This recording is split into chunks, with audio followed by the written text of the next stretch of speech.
Yes, you! If you like what you see, please hit the like, subscribe, share button, click the bell to all notifications on if you want to know every single time I upload.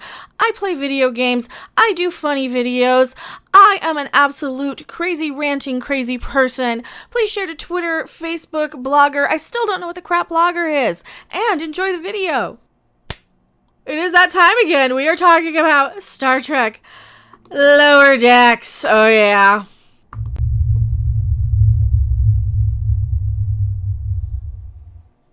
Hello everyone, I am Becca Random 42, still the one, still the only, still the original, still your favorite YouTube consumer advocate, Harvey.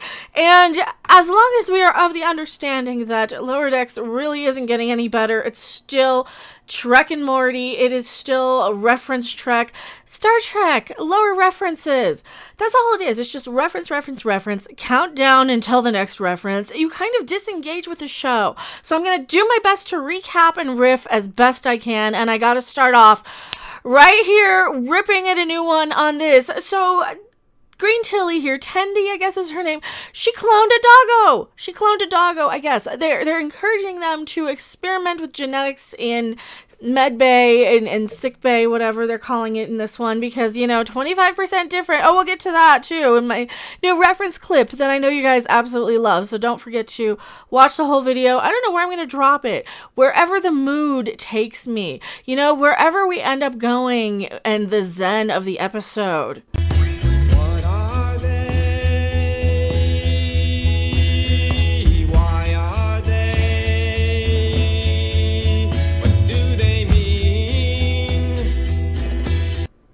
Often have to calm down when I just start ranting and railing on these things because they're not getting any better. They're not giving me Star Trek. They're just giving me reference Trek. If I wanted references, I'd watch that Big Bang Theory, for crying out loud. And I don't want to watch the Big Bang Theory anymore. It was cute for about a minute. And then what happened with the Big Bang Theory? Then it just turned into reference. And now we're friends all of a sudden. She cloned a dog, I guess, because you're allowed to do that now. Now, to my understanding, messing around with things genetically was against Federation rules, for reasons. And Khan and people like that. Didn't they watch they're certainly referring to it an awful lot lately. Pacifian agricultural colony. I don't want some babysitter Jellicoe type hovering over us. The sport count. I don't want to know about a bog. It's a You're just off by like 1 millicochrane. Oh my gosh, I thought you were on the Oakland. Nothing. I'm just phasing. No biggie. The time travel police. No. The Cerritos is en route to the planet Quappa to the USS Rubido and log. Will you stop it? No, disgusting. No, for real. All right, let's do this. Number 1. I'm gonna kick their butts with Vulcan Jiu-Jitsu. Well, Captain Dayton isn't exactly punctual, but we may as well follow up. Tell it to Ensign Jen. Exposed to Delta radiation. Mutiny on my ship? It feeds on electricity. Many fascinating things upon which to urinate. Dibs on this, cutie. Oh. No! Believe it to be peaceful. In search of a home. Oh yeah, here's a good place for the zen. I should have tuned this before. Do I need to spin? I got a green screen. Should I spin around? Zen, relax. Now back to... I haven't even played a clip of this yet. So she clones this dog for getting the Khan and Julia. Didn't they get in trouble for Julian being genetically altered? I'm saying clone, but, they're taking the DNA, they're splicing in, she's resequencing it to make it a better dog, to make it 25% better, smarter, 25% different, we get it. So I took a bunch of inner carbon and built myself a fluffy friend from scratch. So she built it from scratch. But she also tweaked it, and enhanced it because upgrades. Apparently, they don't watch Star Trek, do they? They kind of know the basics, but they actually didn't. They just Googled a lot of references to it at this point, and we know that. Do not play the reference drinking game every time I say that word, because you will expire. You will prematurely expire. We don't want any of that happening. Doggo. It's a cute dog. 6% smarter. I hand edited all 6 billion. 6% smarter. Yeah, she made it smarter. So you did play around with it. Oh, and these two are complaining because they're getting a babysitting captain because the main captain and the main bridge crew, instead of, doing what Star Trek would have done and put your next officer, like your lieutenant commander, your bridge officer as acting captain, you know, like acting captain Data. Instead of having like your bridge officer as your acting captain while the captain's on an away mission, they're bringing in a new captain, which, you know, they've done before. But here's the thing. It's just one of those things that keeps me questioning stuff. It takes me out of the story to where I'm like, wait a minute, why wouldn't they do this? Why didn't they do that? It's that when you come in and you have to stop and go, wait a minute. And that's what this is. It's Star Trek, wait a minute. You know, it's wait a minute, we're doing this now.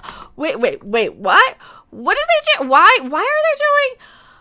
Star Trek, wait a minute, is not entertainment. It's not, you can't just turn off your brain, especially when, like I keep saying, every 2 seconds we get reference, until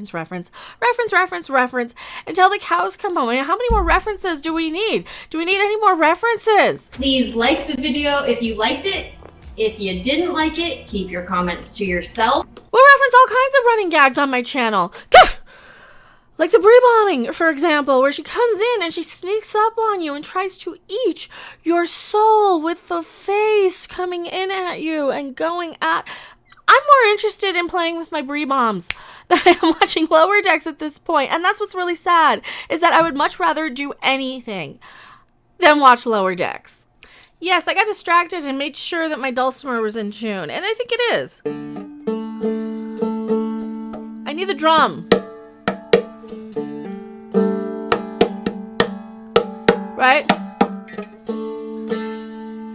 I think I lost interest. So there's stuff going on in the show. Let me see if I can snap it. 1, 2, 3. This is our visiting crew. You know, we've got a Trill, and oh, of course they love each other. She was so Mariner, our main character. She was so mopey, like a teenager, until she realizes she's besties with this captain. Besties! Oh my gosh, I thought you were on the Oakland. I couldn't pass up a water filtration repair. This is great. Yay! So, I'm seeing a stereotype of female captains lately in Starfleet. It's like they're... I need to go zen. So they're besties, and she knew each other way back at the Academy. Here, I was under the impression that Mariner didn't even go to Starfleet Academy, did she? You know what, let's just make it full screen and transformative, because CBS can bite my copyright. That's right. One more. Because CBS can bite my copyright. Oh yeah. So these characters, I just don't care. It's so absolutely wonderfully perfect, practically perfect in every way. Again, another one. How many more do we need who are just the most amazingest, bestest things ever, who come right out of the... That's... all right, I guess you would be the bestest thing ever if you were a Starfleet captain at an early age, but they all... I'm starting to notice a pattern. Yeah, I'm kind of a big deal. I've even got a... Kind of a big deal. She's the same personality. Ooh, this part's good. I gotta make myself disappear so you see this. Doing it. Curious that you're still an ensign.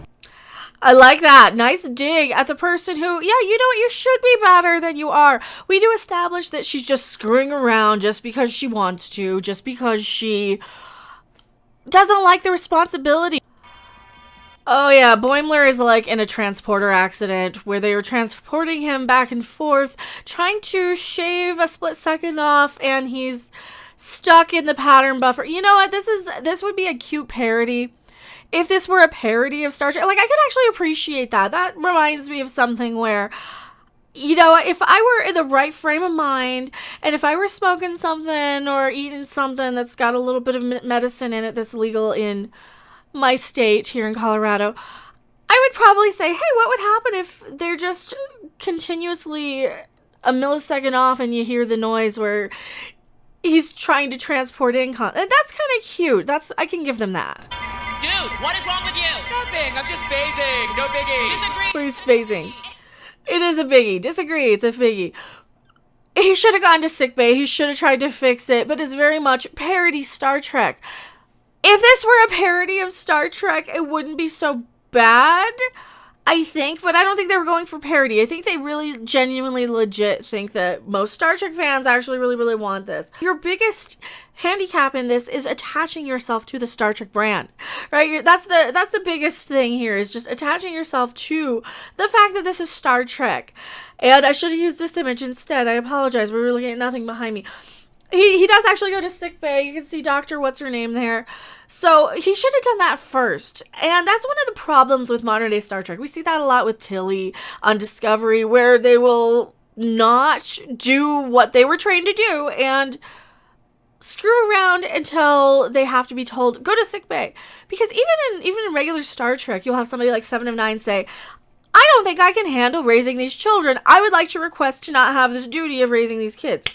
Or you would have somebody like Data. Hey, can you switch me off? I think my emotion chip's acting wonky. Like, I can see this happening on something like The Orville.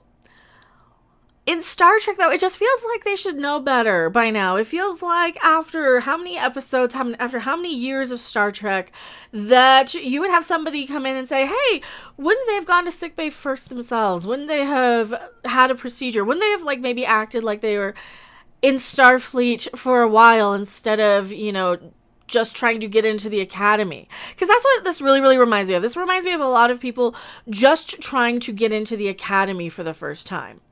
And we should be past this. And I think I make this point every single video that we should kind of be past this by now. About dogs. We don't have any on Orion. We're really missing out. Dogs are great. Go! Oh, look at you. All right, so she's an Orion. They did establish she's an Orion. Not only that, okay, they don't have dogs. She genetically engineered this dog. And don't Orions release pheromones, like especially the females, where you kind of become entranced by them a little bit. You kind of become hypnotized.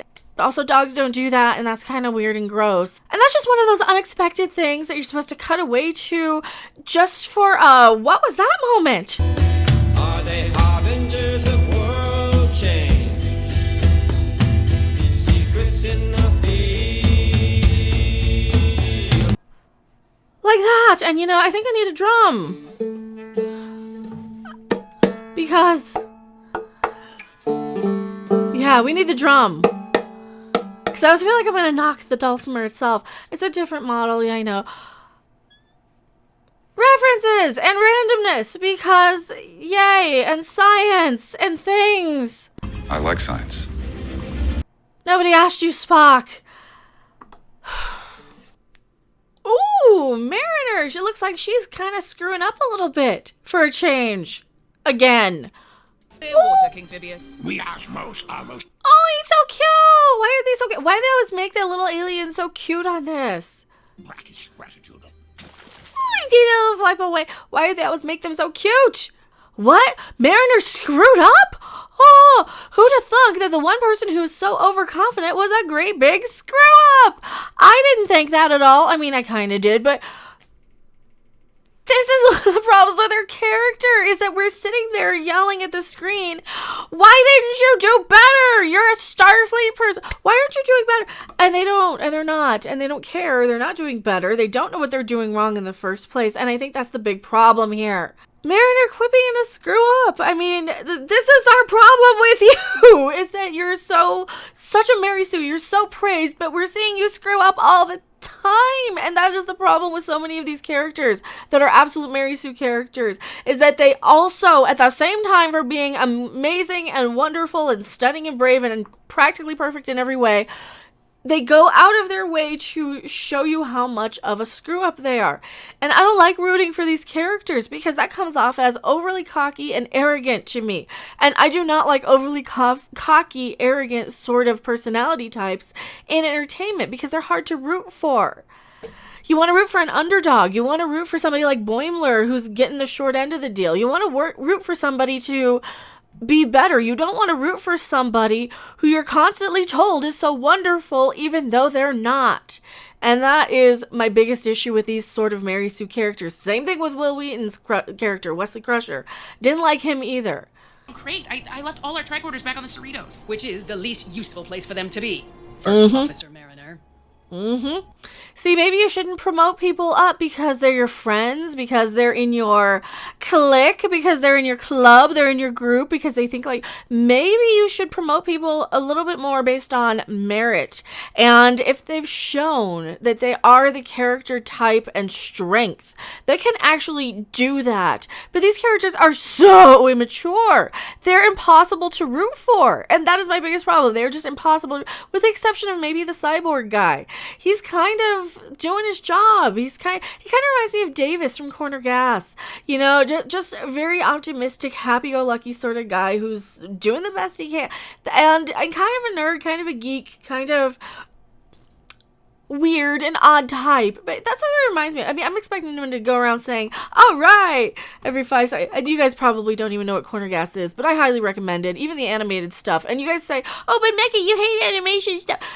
I hate this type of stuff. I really don't like the Rick and Morty type of stuff. I don't like a lot of the crass adult humor just to be edgy sort of stuff.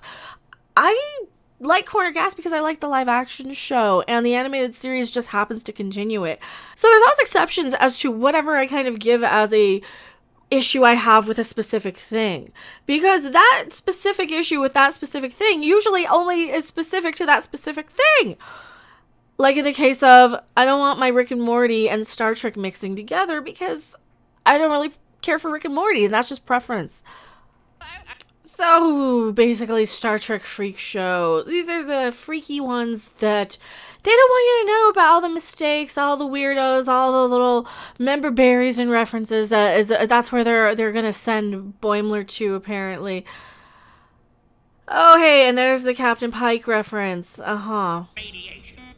So this really reminds me of, again, if you get a little, and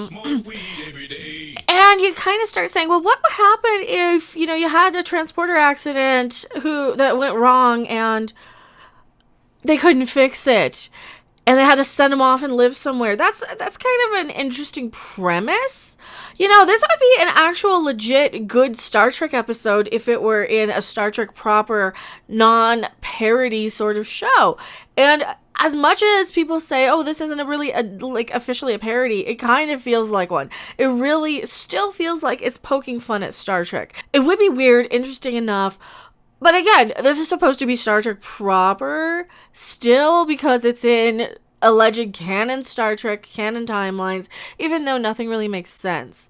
And if they would just say, yes, this is supposed to be intentionally a parody of Star Trek, then I could probably forgive the fact that all these people are super incompetent. I could probably forgive the fact that there's a lot of, wait a minute, what if, why didn't they, why wouldn't they sort of moments, and that's another issue with this show. You're talking about a mutiny. We'll find our own planet where we won't be treated like failed science experiments. And, of course, all the weird freaky freaks mutiny. Yeah, this is not a good situation. So that's sort of, again, the guy who is the most Starfleet, or one of the two guys who are the most Starfleet, basically the two male characters are the most Starfleet of any of these characters, he would tell that's a good thing. You would do that, and of course he's going to be punished or berated or something for it. Captain Data, hello, Captain, you're gonna be okay. Captain Data? That's Captain Data? You know, I was expecting somebody who looked a little bit more like Data than all right. Don't name the character so close to another character that I think you're talking about the other character. Thank you. Okay, can we not do that? No, I'm sorry I reacted the way I did. So the whole reason that they were all mutinying was because they thought that the farm was like a place where they were going to go and hide people. All right, I do like that they brought back an Adosian. You know, that's a good callback to Star Trek the Animated Series. You had Ensign Auric on the original animated series. I like that. That's a good reference. And as much as I pick on the references, not every time something's a reference, it's a bad thing. Like, I wanted to see more Adosians. They're one of my favorite species. I wanted to see more of this species because I think they look cool. And like, why do you think I brought out the Tulsa? It's the closest thing to what he was playing, right?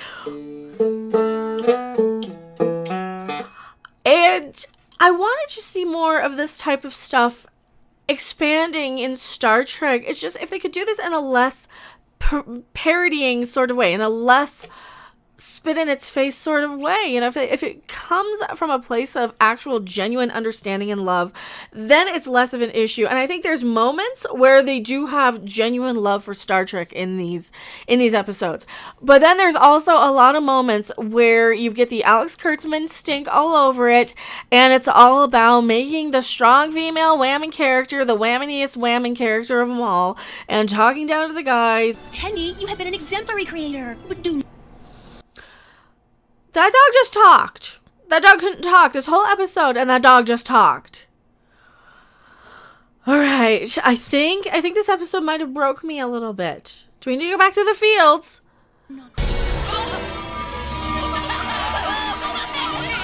All right, this is kind of something that they would do in Star Trek. Well, probably the Orville more likely, where your stories meet each other. That's a good thing in TV just in general. Have your A and your B stories kind of meet each other to where they have something to do with each other. So Boimler being in that transporter sort of accident, as it were, actually came in a little handy here because Cyborg was able to then beam everybody quickly from the space monster that was doing it.